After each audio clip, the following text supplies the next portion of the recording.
En una concentración falangista celebrada en Jaén, a la que asisten más de 20.000 personas, el ministro secretario general del movimiento, señor Solís, impone medallas a destacados miembros de la vieja guardia.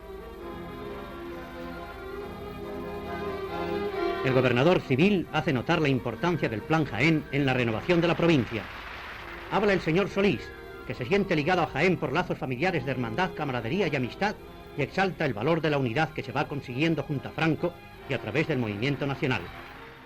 Una sociedad a la que se le daba un componente patriótico, un componente en el que se buscaba exaltar de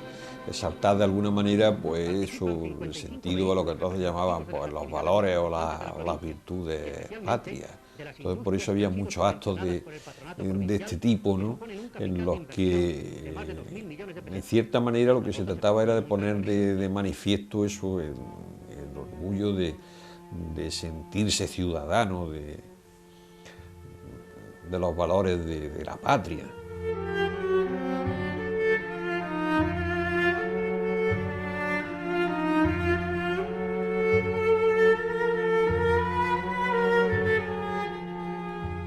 Desde la guerra civil existió una organización que de alguna manera tuteló la formación de los niños y de los jóvenes españoles, que era el Frente de Juventudes, que era una organización que,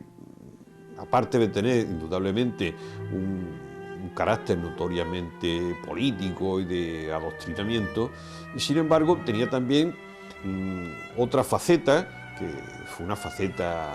positiva, que era la promoción del deporte, la promoción del ocio, de la vida y las actividades al aire libre entre la juventud,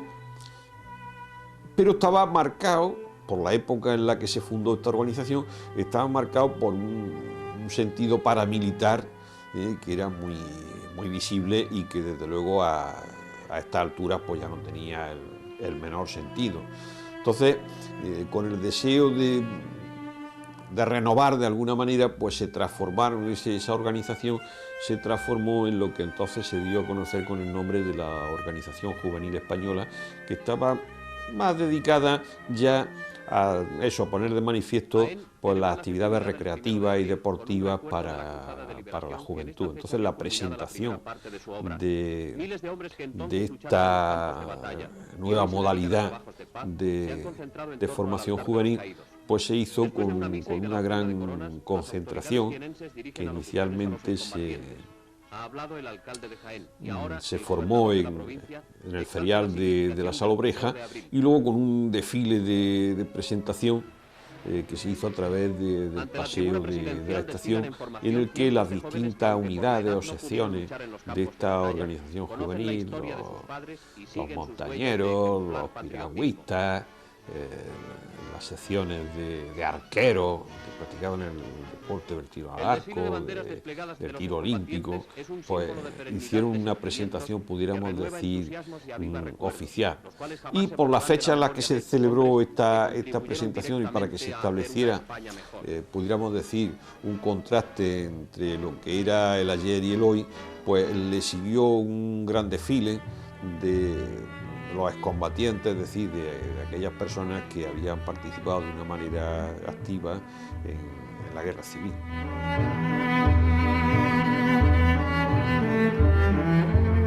El gran hallazgo de la ciudad de Jaén en el siglo XIX, ya a finales, en 1880 y tanto, se abre el Paseo de la Estación para comunicar la ciudad antigua o la ciudad tradicional con la nueva a través de esa gran avenida que sería el eje del desarrollo posterior de la ciudad, donde se ubicarían también los grandes edificios de servicios, etc. La Plaza de las Batallas sirve de transición o de corte o elemento entre una zona de la ciudad ya más alejada y de alguna manera cuando Luis Verges hace su planificación de la ciudad en el año 29, en esa zona, bajando el Paseo de la Estación a la derecha, prevé casas baratas, que luego serían las casas, las protegidas, ¿no? Sin embargo, en la parte de la Plaza de la Batalla hacia arriba, pues aparece la burguesía acomodada y los profesionales de más prestigio, de más capacidad adquisitiva, y es donde se van ubicando sus viviendas y algunos edificios también de servicio, como pueden ser el de la Hermanita de los Pobres. Entonces el parque sirve también de esa charnela y parte de alguna manera la ciudad y delimita una zona hacia el sur, que era la zona más noble, por decirlo así, de la ciudad, y es el parque el que en aquel momento pedía la sociedad también. O sea, hacía falta un parque urbano, una naturaleza domesticada, porque Jaén tenía una naturaleza muy agresiva en los alrededores, con todas las montañas, el circo de montañas que nos rodean hacia el sur, y aparece un parque también buscando esa zona plana también para poder pasear y donde estar en contacto con la naturaleza, que yo creo que está muy bien resuelto. Yo creo que fue el arquitecto municipal de aquella época, Antonio María Sánchez, el que lo diseñó, y bueno, es muy sencillo, luego ha sufrido modificaciones evidentemente con las pérgolas, etcétera, pero esa zona de paseo con la fuente al final, que es un concepto barroco que allí se reproduce, pues es muy adecuado para pasear los domingos y para estar en contacto con la naturaleza y a una escala en aquel momento adecuada para una ciudad de 30 o 35.000 habitantes, que es lo que tenía Jaén. Luego ha sufrido modificaciones y yo creo que ha seguido conservando ese carácter urbano que tal vez se pierde un poco por la Avenida de Madrid debido al desnivel que existe entre la zona de paseo y la calle, y que ha convertido aquella zona en una zona más peor iluminada y con otras connotaciones a veces no tan agradables como puede ser la parte que da al paseo de la estación. El paseo de la estación arranca desde esa esquina de Rodríguez de Marín hasta la antigua estación de ferrocarril, por eso se llama Paseo de la Estación. No había nada, a partir de esa puerta de la muralla no había nada, solo estaba el asilo de ancianos de la Hermanita de los Pobres, en la margen izquierda bajando, y el museo, que se hizo posterior, y poco más. Es decir, el paseo de la estación, como el nombre indica, eran huertas, y prácticamente se hizo como consecuencia de la unión de esa puerta de la ciudad con la estación de ferrocarril. El paseo de la estación, para mí, que en un principio era peatonal en la parte del centro, había una sección muy interesante, 2 vías rodadas a un lado y a otro, y el paseo central peatonal, desembocaba en la Plaza de las Batallas, cuyo monumento, como su nombre indica, a la batalla de Nava y de Bailén, en la parte de la base, en la parte baja de ese monumento pétreo, precioso por cierto, había una pequeña biblioteca infantil, biblioteca escolar infantil, y se llamaba La Guitarra. Los niños jugábamos alrededor de aquel espacio, delicioso por cierto, porque el paseo central era peatonal. Y después, desde las Batallas hacia la estación, seguía el paseo, con una vía rodada, muy descompuesta, y terminaba en una explanada grande, en la estación, muy destartalada. La estación ese paseo topaba contra la estación, pero había un espacio abierto, muy feo, muy destartalado, donde aparcaban los autobuses de Vargas Machuca, que fueron los primeros autobuses públicos que se utilizaron para bajar los viajeros a la estación de ferrocarril. Pretende servir de eje de desarrollo a la ciudad, uniendo la estación de ferrocarril, que finalmente aparece por Jaén y que para la ciudad supone un avance y un desarrollo extraordinario, con la ciudad antigua, que estaba ya fijada en sus límites por la muralla, que bajaba por Correa Beglison y Madre Soledad Torre Acosta. Por ahí venía la muralla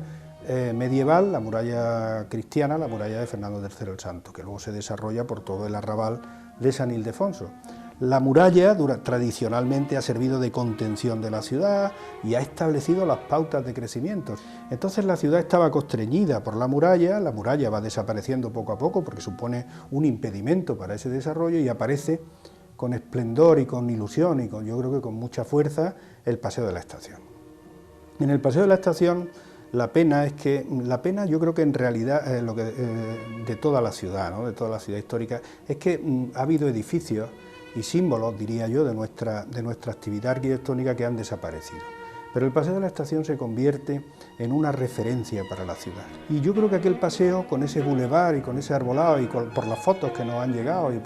era un sitio muy tranquilo, muy agradable, seguramente muy soleado, era una vía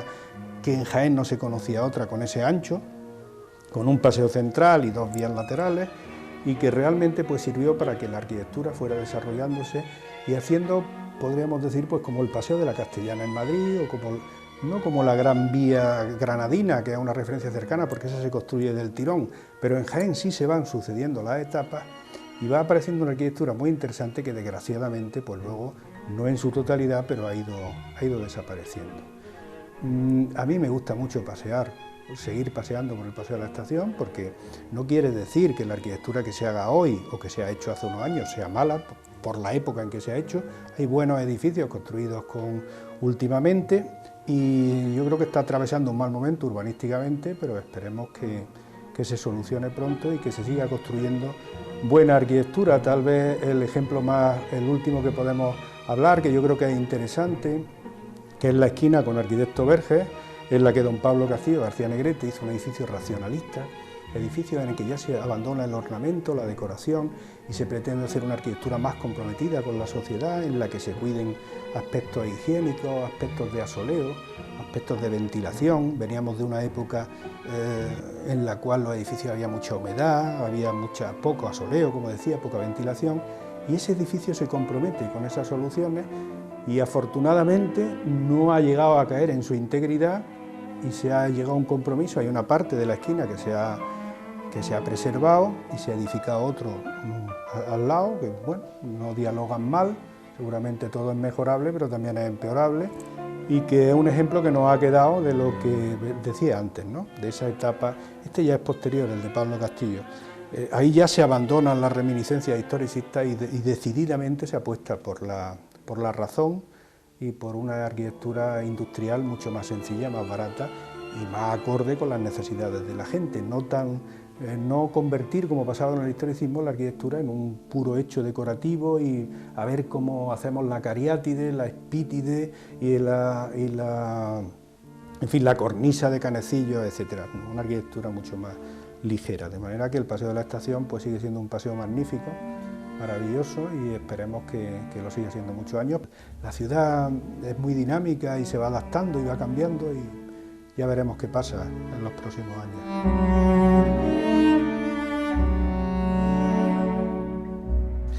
Jaén ha sido siempre, históricamente, ha sido una ciudad que militarmente pues no ha tenido trascendencia. Es curioso que, siendo un punto estratégico en las comunicaciones, la ciudad y la provincia de Jaén no hayan tenido en el organigrama militar, no hayan tenido jamás trascendencia. Quizás porque la cercanía de Córdoba o de Granada le ha quitado esa importancia. Hay que tener en cuenta que antiguamente, eso hasta los años 60, el tener en una ciudad una guarnición importante, eso era una palanca de desarrollo importantísima, porque claro, un regimiento, normalmente entonces los regimientos estaban casi al completo, que tenían casi 1000 hombres,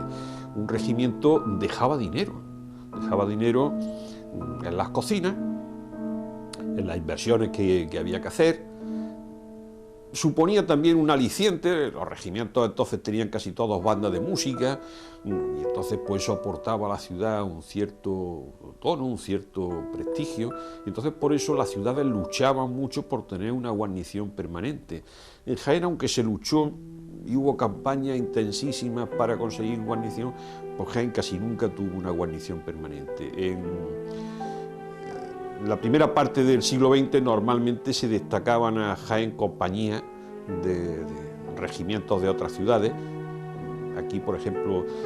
las más frecuentes eran compañías que se destacaban del regimiento de la Reina de Córdoba, o que entonces se llamaba regimiento de Granada, que fue luego el Soria 9 de Sevilla. Incluso llegaron a venir compañías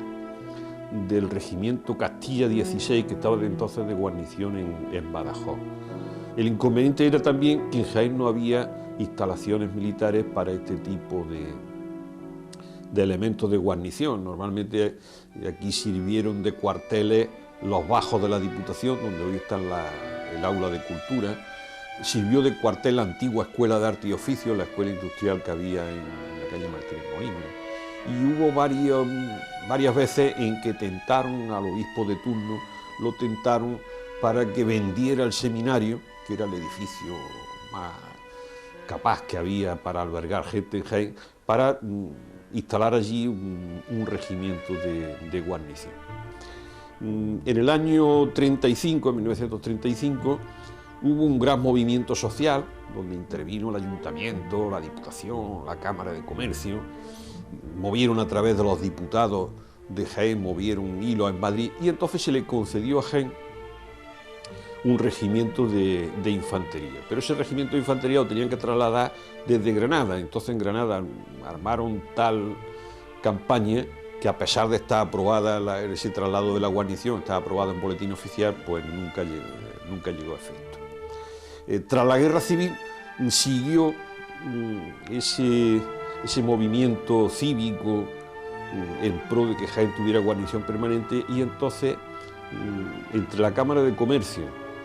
la Diputación y el Ayuntamiento compraron unos grandes solares en Peñamefeci para que se hiciera un cuartel y se destinara a Jaén un regimiento. Mientras tanto, lo que se consiguió fue que se destinara a Jaén una unidad curiosísima, que fue el Batallón de Infantería Ciclista número 2, que se acuarteló una parte, la segunda compañía y la compañía de ametralladoras. Esa se acuarteló en lo que hoy es el Museo Provincial. Y la primera compañía se acuarteló en el Arrabalejo, en lo que entonces era la Escuela de Maestría Industrial, lo que hoy es el Instituto San Juan Bosco. Ahí estaba la primera compañía. Y la oficina de mando estaba en La Carrera, en el centro de La Carrera, en un edificio que había modernista, por bajo de donde luego tuvo sus estudios en Radio Jaén. Esa unidad, el Batallón de Infantería Ciclista, eso pues en Jaén causó sensación, pero ese batallón pues pronto se extinguió, porque claro, no tenía sentido aquel tipo ni operatividad, aquel tipo de unidad militar, y entonces se sustituyó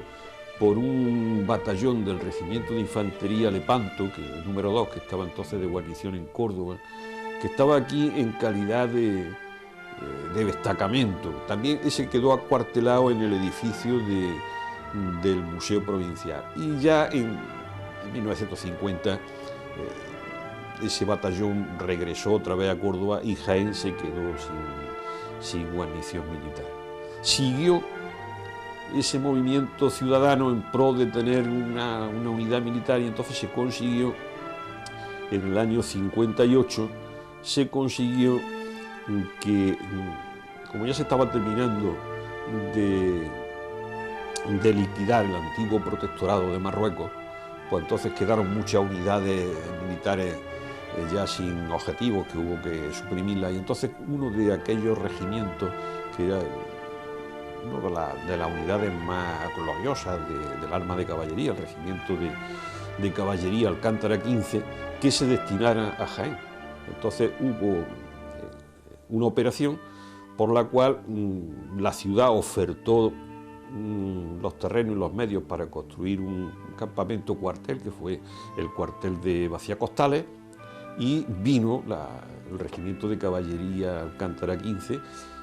que estuvo aquí unos cuantos años, y luego lo mismo, lo quitaron de Jaén y lo destinaron a Melilla, y entonces ese regimiento lo sustituyó el Grupo Ligero de Caballería 9, que ha sido la unidad militar que había en Jaén hasta el año 85.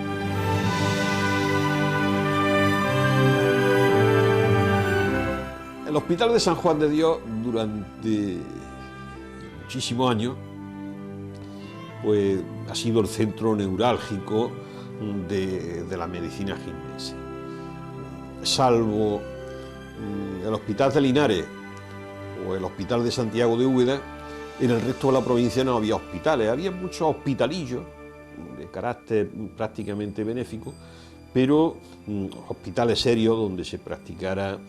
todas las especialidades de la medicina, se hicieran intervenciones quirúrgicas. El único centro que había, porque todavía no se había expandido la seguridad social, era